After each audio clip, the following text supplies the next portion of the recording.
Merdeka! Merdeka! Merdeka!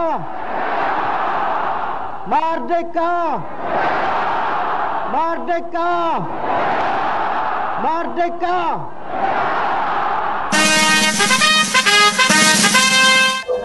Assalamualaikum dan salam sejahtera. Saya Noruddin Hidaini dari TV PSS Amos. Pada hari ini saya berada di Dewan di Amos untuk program Patriotisme yang akan dihadiri oleh Senator Datuk Haji Mustafa bin Musa yang merupakan Ketua Pegawai Eksekutif Nikos Melaka. Tanpa melengahkan masa, marilah kita ke sesi yang seterusnya. Kemerdekaan negara serta semangat jerih payah perjuangan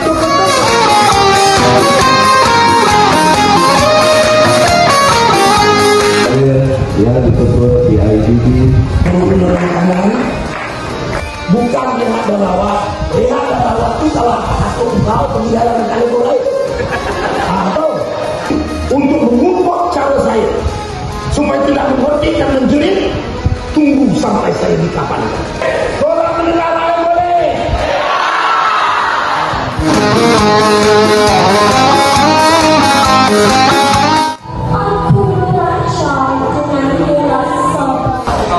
Saudara kami, rakyat Malaysia,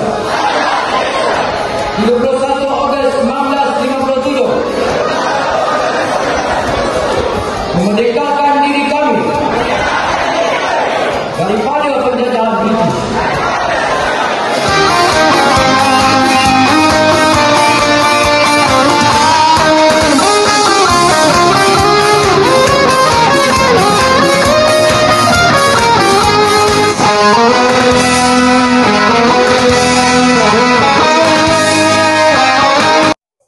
Assalamualaikum Datuk. Waalaikumsalam. Apakah pendapat Datuk tentang program patriotisme yang dianjurkan oleh pihak sekolah ini? Terlebih dahulu saya ucapkan setinggi-tinggi penghargaan dan tahniahlah kepada Tuan Haji Saufi, pengetua dan seluruh kepimpinan Sekolah Menengah Air Molek kerana telah berjaya menganjurkan peluncuran Bulan Patriotik Sekolah Menengah Kebangsaan Air Molek. Dan sesungguhnya ini bukan sahaja satu kegiatan co-curriculum yang wajib, tetapi dia merupakan satu suntikan semangat kepada pelajar-pelajar Sekolah Menengah Air Molek, iaitu generasi pasca merdeka yang perlu mempunyai nilai patriotik yang tinggi untuk membolehkan mereka menjadi bukan saja pelajar yang cemerlang, tetapi warga negara Malaysia yang gemilang dan warga negara Malaysia yang mampu untuk menabur bakti kepada nusa dan pertiwi tercinta.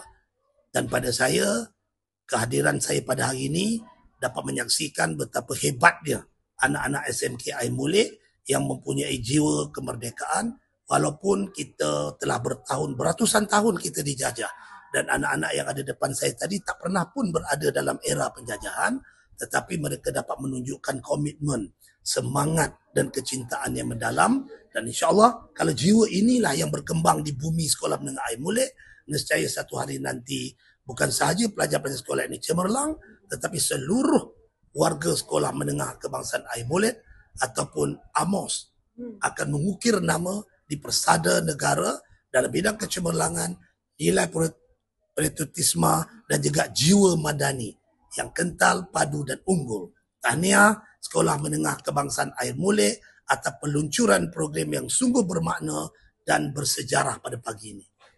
Terima kasih Datuk atas kata-katanya. Itu je soalan.